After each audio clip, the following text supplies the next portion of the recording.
All right, I believe we are live. Hello, everyone. Welcome back to another live podcast episode of the Purpose and Pixie Dust podcast. I'm Lindsay Dollinger, and I am super excited to have another one of my clients on. We've had a couple on before, or maybe only one actually. But anyway, I'm excited for you guys to meet Autumn, to hear our fun conversation today. So, Autumn, welcome to the show. Thank you, Lindsay. Happy to be here. Yay. And tell us more about you. Who are you? Where do you live? What do you do? And we'll go from there. I am Autumn Emigh. I live in the Columbus, Ohio area, a little suburb called Gahanna that's pretty close to the airport. And I am a mom of two girls and a wife to my husband of 23 years now, I think. And by training, I'm a speech therapist. But when everything shut down over COVID, I kind of wandered into the Outschool platform as a teacher and haven't really looked back. So that is a little bit about me. I love that. And okay, so for people who do not know what it is, would you explain kind of what Outschool is and walk us through what that pivot looks like for you? Like, had you known about it before? Like, how did that happen? All right. So in 2020, that January, I had started teaching English to Chinese people. It was kids and adults in the morning, very, very early in the morning. And it was not especially lucrative. I mean, it wasn't bad pay, but it wasn't great pay either. And so when everything shut down, somebody in one of the groups on Facebook posted, "Hey, I just found out about this place called Outschool." And it turns out it's a teaching platform. There are classes, if you can imagine it, there's probably a class about it. There's like Minecraft and crafts and all kinds of art and math and reading. And sometimes it's themed to Disney stuff. Sometimes it's themed to, you can't, in your titles and stuff, you can't say Harry Potter or Play-Doh or Legos, but there are classes that do encapsulate all of those things. So reading clubs, just social clubs. I have a couple of classes that have been together for well over a year, just the same kids, because they like hanging out with each other and me. So it's really fun. I do mostly confidence speaking things. I can't do speech therapy on there. I started with articulation clubs, and I think quite quickly their lawyers decided that that sounded too much like speech therapy. I had cleared it with the American Speech and Hearing Association, so I knew that wasn't really the case, but they said, no, you can't have that word in any of your classes. So I had to kind of pivot and restart, but it's really good. I'm really happy. And I've taught kids from all over the world. So that's the other thing. It's worldwide. So there are classes pretty much anytime you can think of also. That's so fun. I didn't realize that you had some of the same group of kids, like, who keep signing up. You know, like that club atmosphere, that community atmosphere, I think is really cool to pull that in. It is. And I mean, it says something when I have a full year of games now. Like I have themes and I try to add a few new ones every year just so it doesn't get boring for me.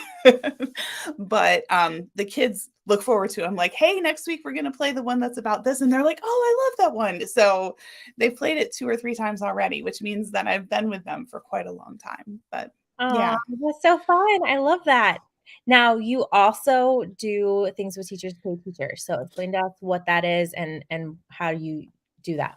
So I create all of the games that I play on Outschool myself using Canva, which is a really wonderful website. If you don't know about it, go there. And anything you need to create graphics wise, it's the place.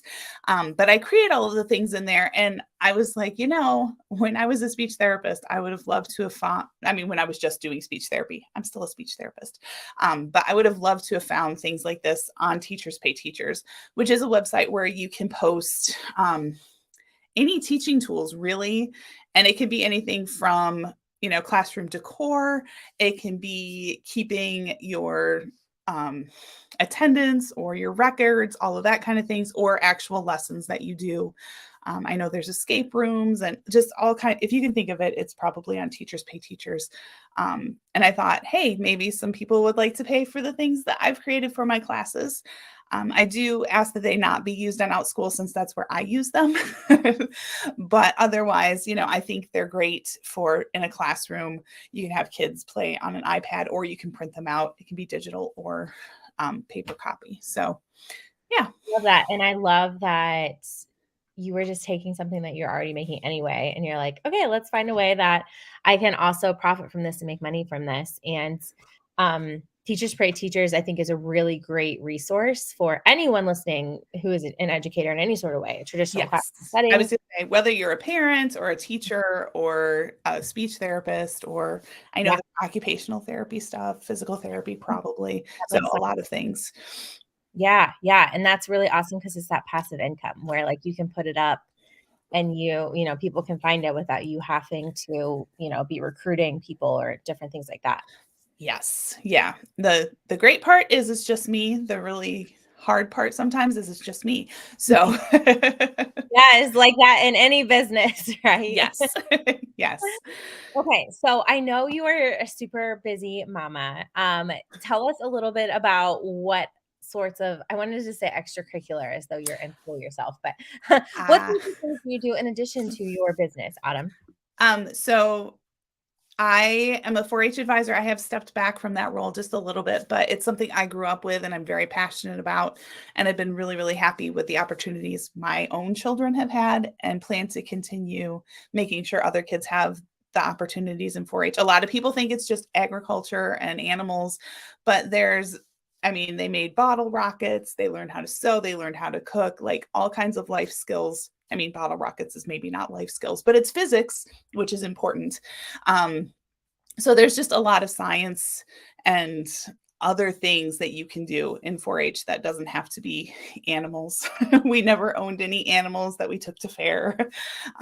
So yeah, that is one thing I do. And then the other thing, my family is really involved in theater, and I learned to sew in 4-H. So I am a costume mom. I'm actually on my 3rd show for this fall that I'm helping to costume. I'm a little bit costumed out. I think I need a little bit of a break. When she says 3rd show, like she is the costume lady. Like she is going all in, making the costumes. She's there at practices. Like there was we did a call. I feel like it was maybe around this time last year. And we did a call in the spring when I was at the high school in the hallway. Yes, for Legally Blonde. Hallway. Yeah. You were in the hallway on her break making costumes. And I was like, girl, we can totally reschedule. When, like you don't have all this stuff going on. Okay, that was the spring. Gosh, seems like forever ago. It does. But anyway, like sorry to interject, but I just want to say like that is like a whole nother level of costumes. It is. And I feel like it's been kicked up. Actually, I'm working on Frozen Junior, which is a super fun show. If you are in the Columbus area, Pickerington Community Theater is doing it the first 2 weekends in December. Just a quick plug. But it's been really some of the hardest costumes I've ever worked on because of the magic that there is surrounding Elsa and costume changes. So is that the one that Stephanie's little boy's in? Yes. Okay. I was gonna say I saw Derek is one of our Olafs. So yeah. Well, it's so fun. Yes. Okay, so you are super busy doing all the things. Yes. Share with us, and I know no one has it perfect, but how do you work your schedule? Like how do you fit your things in? So I have found that things that really, really need to get done by me in my house that are quiet, all of those things I have to do first thing in the morning. I am the one person in my house who's kind of a morning person, not because I want to be, but because I've trained myself to be. So I really do get a lot more done in the morning. So if I'm making products or making games for my classes or making crafts or whatever I'm doing work-wise, a lot of that stuff has to be in the morning or it's probably not going to get done. And then I add in the other things I need to do, like sew Elsa dresses or do laundry from the last show or whatever that kind of stuff is. And then my poor family, then I add in making dinner and doing laundry and cleaning the house and that kind of thing. So obviously not everything gets done every day, but we're doing pretty good. We're keeping it together pretty well. So And share what you and your husband do once a month. Okay. So in 2019, this started. I was just feeling very stuck. Like, I'm a mom, I'm volunteer for all the things my kids do, and I felt like I was never spending any time with my husband. But we also were like, "Ugh, we don't wanna do the same thing all the time, it's so boring." So, we go on a monthly adventure date and a monthly create date. So, we've done so many things. And sometimes it does include the kids. Like, when we travel, I call that adventures, and it includes our kids. So, like, this summer, we went to Seattle, and there were a bunch of things that we did there that were different adventures. But then this August, we went to Disney, just my husband and I, to celebrate our anniversary, and that was definitely adventure. So, um, yeah, that it has been wonderful. Mhm. And we've definitely learned things about each other. Yeah. I know things that we could go back and do again over and over, and it would be great. And then there are things that are like one and done. No way are we Really ever deep. repeating that. Give us an example of a create date. So this month, I haven't written about it yet. We did a flower arranging class with a place called Gatehouse Blooms here in Gahanna. A woman runs it out of her house, and she had people over to make, I mean, they're huge. They were huge. These centerpieces for Thanksgiving. Ours has now died because it's been a couple weeks. And we had to give one away because they were these huge boxes and we each made one. And we're like, where are we going to put these? So I gave one to a friend. But that was really fun because that was something neither of us had ever done before. We also did paper quilling, which is where you coil the paper up and then make it into different shapes or fill in shapes. We've done has not gone well for us, either throwing our own or painting it. Like, painting was okay for me. My husband did not enjoy that. We've done some woodworking, like we worked with a lathe and made some ornaments. Just, I mean, so many things. That's so fun. I love it. So how do you find ideas for this? It takes a lot of energy. And actually, I don't have anything for the next few months. I need to like start trolling Facebook and look for events. I have a couple places we've gone to. The Glass Access place here in Columbus. They have like 3 or 4 different ways that you can work with glass, and we've done glass fusing, glass. We've done a couple of them. Glass molding, like a couple of things there, and there's probably a couple more. We haven't ever actually blown glass, so that would be a new one for us. And I don't think we've done um, stained glass is the other one that they have there. Yeah. And then there's this place called the Idea Foundry, which is right near there. They're both in Franklinton here in Columbus. And we did a date there for Valentine's Day once. That was amazing because we got to try all kinds of things. So we did blacksmithing, which is not a thing we're great at. We did welding, which my husband was pretty good at. I was not fantastic, but that's okay. We did some fire and alcohol ink thing on tiles, which was pretty cool. They took pictures of us. We made a picture frame. So there were all kinds of things we could try that night, which was really neat. But they have classes too with a wide variety of things that you can make. So. Okay. And then you kind of mentioned it. But then how do you share about these experiences online? All right. So I have a blog called Adventure Create Relate. And it started off, we were going to do the 2 dates and then also a family game night every month. It turns out that our family is just a little too all over the place.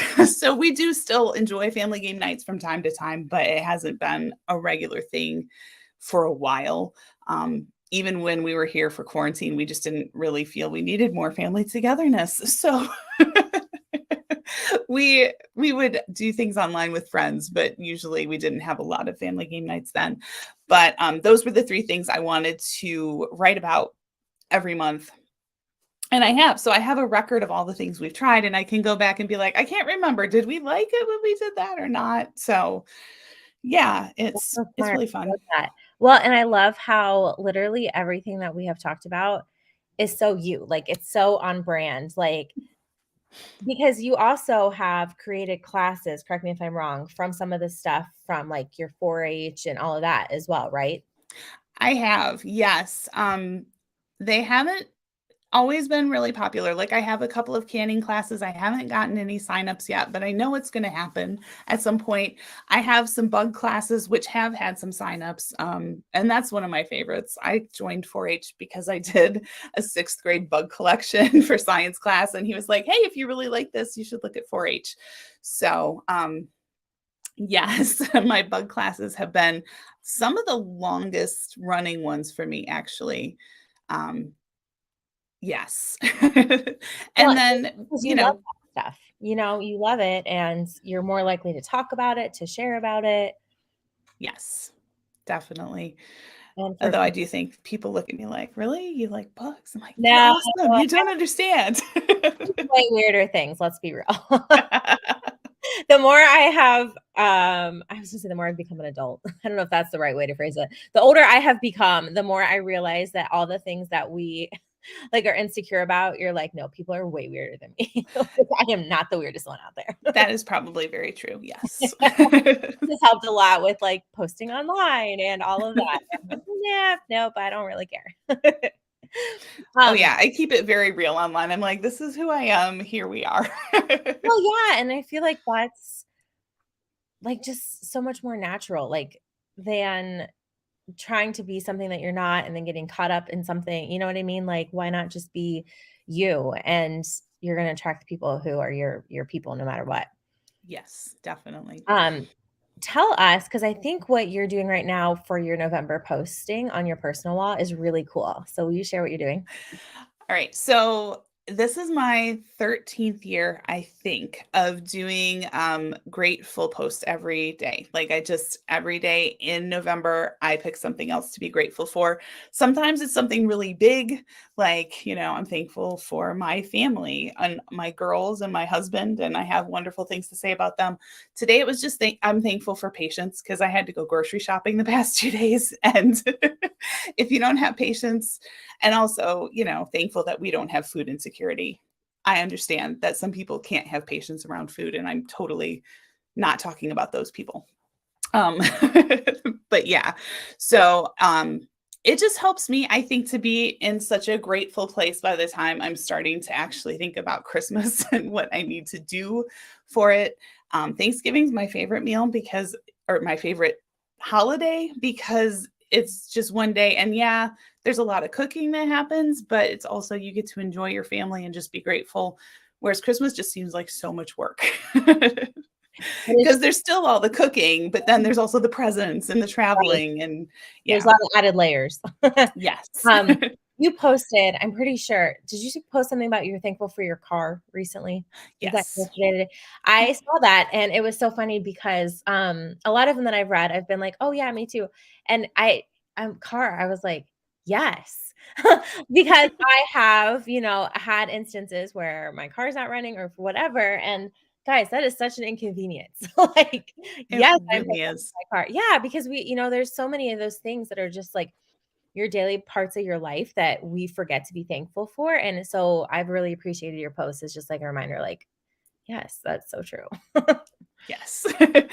And then the other post I do in November, because I'm from the state of Michigan, and if you don't know, the state of Michigan and the state of Ohio have teams. I'm not a fan of University of Michigan. I'm a fan of Michigan State. But University of Michigan and Ohio State have this little football game coming up this week, actually. And my husband delights in singing the I don't give a darn about the whole state of Michigan song. And I'm like, well, you're really stupid because the whole state of Michigan is not Ann Arbor. And Um, Michigan is amazing. And so one year I was like, you know what? I'm going to tell people how cool Michigan is. And so I did a Michigan fact every day in November. And then the next year I was like, well, I think Ohio's really cool too. And I have a lot of friends on Facebook who are from Michigan who are like bashing Ohio this week. And so I did Ohio facts. And then I was like, well, what state can I do next? I'm really loving this. So I did Pennsylvania next because that's where my in-laws are from. And then We did Florida because when everything shut down, we were supposed to do a trip to Florida that summer to celebrate my oldest daughter's graduation. So I did Florida facts, and then I did Louisiana because my aunt and uncle live there. And then this year we went to Washington, so I'm doing Washington facts. So I love that. That's so fun. I didn't realize the hopping all over. Like I didn't put two and two together. That was like an annual thing. That's so cool. it is. It's year 5. Yeah. So yeah. Because I learned a lot about not Michigan, Washington. Because Yes. I visited Washington for the first time this summer. So I was like extra intrigued. I'm like, ooh. Yeah, you were there, I think, right before us or right after us. Like we almost overlapped. So Yeah, we were there the end of June, before our cruise when we went up to Canada. But it was my first time in Washington and in Seattle, and I loved it. However, I was sick. I was sick while we were in Washington still. So I feel like I need to go back because I didn't get the full. Yes, full it was wonderful. Although it was like really hot when we were there, like so hot. Not when I was there. It was cold. It was in the 90s and hot. Like we went up on Mount Rainier, like not the highest kind of point where tourists go, but pretty high. Like there was one more, maybe a little bit higher, and it was still in the 80s, like high 80s. That's insane. No, we I guess we didn't go on any mountains in Seattle because we didn't have enough time. But when we were up in Vancouver, it was so cold. Like there were still big piles of snow, and the fog was so bad high up in the mountains that we couldn't see like anything. We when we were there was really only one day where Mount Rainier was really noticeable that we could see from Seattle, because sometimes you can see it and sometimes it's just fog. And there was the day we went, it was pretty clear. And then there was one other day where we did see it when we went on our whale watching tour and we went out in Puget Sound. So yeah. Did you see whales? We did. We saw a humpback whale, and then we saw orcas, which are technically not whales, they're dolphins, but that's okay. We'll go with it. They're beautiful, and I'm very excited to have seen them. So yeah, so fun. I love it. Yeah, we saw we didn't see any humpbacks. So we were disappointed by that, but some orcas for sure. And then porpoises. We saw there were quite a few porpoises. We were on top, and it was harder to see them from there. If you were sitting inside the boat, you could see them kind of level with you, which I think was easier. But also I get more seasick that way. So I was on top of the boat. Well, there you can do what you got to do. One last thing before we hop off of here. You were at my Slaycation fall retreat. Was that your first business retreat ever? I'm assuming, or maybe not. I mean, I went to a Creative Memories convention once upon a time when I was a Creative Memories consultant. Okay. But that has been quite a few years. I was pregnant with my 17-year-old. So that was a little while ago. Yep, it's been a bit. Tell us a little bit about the retreat. The retreat, it was so wonderful because we had time to really sit and work on things for our business, but we did a breath work. We did breath work, which was amazing. It's something I definitely want to fit in once there's more time in my schedule again. I thought that was fantastic. I loved the hiking and talking about our goals with other people there. That was really, really cool. And then having the pictures, Lindsay's sister, Courtney, did pictures for us, and they were amazing. And I've just kind of started slowly rolling them out a little bit. But I really am appreciative of that. And then just the bonding time and being around people who have goals too. So, none of my friends are running businesses. It doesn't seem like it's that common of a thing in my mom's circle. So it was just nice to be around people who understood. Yeah, it is that community. Now you didn't know any of the women in real life, like in person beforehand, right? So ironically, my Creative Memories upline was one of the people there, but I hadn't seen her in years. So it was like a reunion. Michelle, yeah. I knew her in real life. Yeah. Oh, I remember that. That was so crazy. You guys were like, you were like, I think it was you who said it to her, right? You were like, I don't know if you recognize me or no. I think she said it to me and I was like, of course I Really? do. But I was like, this is very peculiar though. What is happening? Such a good memory. I don't know that I would remember for that amount Yeah. of time, which is so cool. Small world, right? Yes, definitely. Well, I'm so glad you could come because it was really fun. Yeah. There was one other thing. Oh, branding pictures. Yes. I'm glad you said that because I'm slowly starting to roll mine out too. And I'm like, it's so nice to have like that 15-minute slot of taking pictures in different places that you can use in your posts. Yes. I I I have to admit I've used 2 in posts on my Facebook, but I also just submitted one to the theater for the slideshow because I'm a costumer and they needed a picture of me. So, they're useful for all the things, which is great. Yes. Yeah, and I think I'm gonna use background removal to pop some into my, thumbnails for my classes. A lot of people seem to be doing that, and I'm like, "Okay, well, maybe we'll see how that works." So, Yeah. Yeah. I think that's so smart because then you put a face to a name and people are more likely to connect with you. You know what I mean? yes. Yeah. I love that. All right. What tip? I always like one last tip for the mom who is busy doing all the things. What's one tip that you have for her to help her survive this holiday season? My best tip is just be ready to be flexible and pivot when you need to, because what's really important for you to get done may not be the most urgent thing that you need to get done. Like you have to prioritize. And there's definitely been a lot of times where my kids really, really needed me. And so I really had to pivot and do that and then come back to the other stuff. It'll still be there. Um, and I'm at a point, thankfully, where my businesses can run kind of on autopilot for a while if they have to. I still teach my classes, but I have so much stuff already created that I don't have to do a lot of the creation, which is nice. So anytime you can get something built so that you don't have to think about it constantly and can have seasons where you're busier and don't have to worry about it, I think that's going to really, really be wonderful for you. So, Love that. And that recycling, like instead of you like making a new course, you're like, I'm rerunning stuff that I know has already been successful so that yes. it's less work for me. And Yes.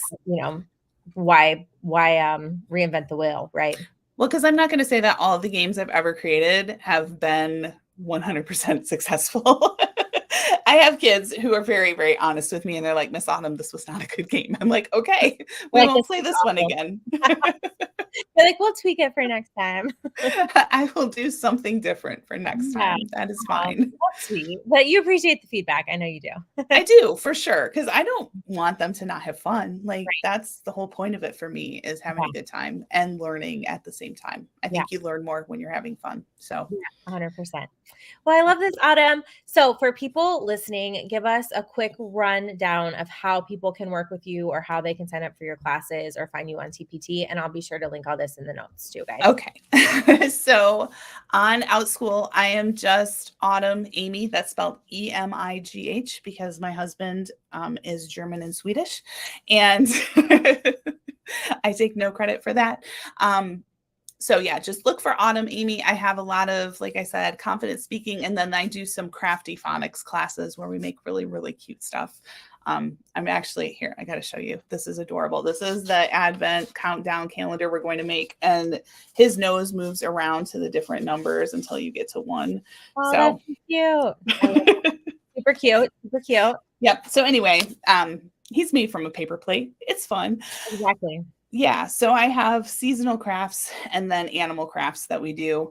But if you just go to outschool.com, search for Autumn Emigh, you will find me there. On TPT, my company that I had to create as a speech therapist, I had to create my own company because I was an independent contractor for a county and they said, you have to do this if you want to keep working.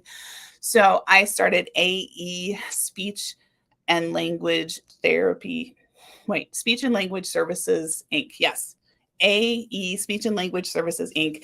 is my company. So if you go to TPT, Teachers Pay Teachers, I think it's tpt.com, and search for AE Speech and Therapy. Speech and Language. Sorry. You're fine. I'll link it. I have a link tree that I know I sent to you. So if you go to my link tree, it has all of that. And where is your canning class? If there's an adult listening who would like. I have not gotten that started yet because I only ended up canning salsa this fall. I haven't gotten any of the other things canned. Okay. So that's it's a work in progress. Yeah. To be determined. Yes. People can contact you to get on the wait list for that one. Yes, absolutely. It is definitely something I want to do, either in person or online. I haven't decided for sure which it'll be, but I know there's a lot of people who, I mean, there's not a lot of people who do it anymore, but a lot of people would like to learn. Yeah. Yeah. I totally believe that. And her salsa, guys, she brought it to the retreat. It's delicious. So canning on point. Thank you. All right, Autumn. Well, thank you so much for your time. It was so good chatting with you. Yes, definitely. Thank you so much.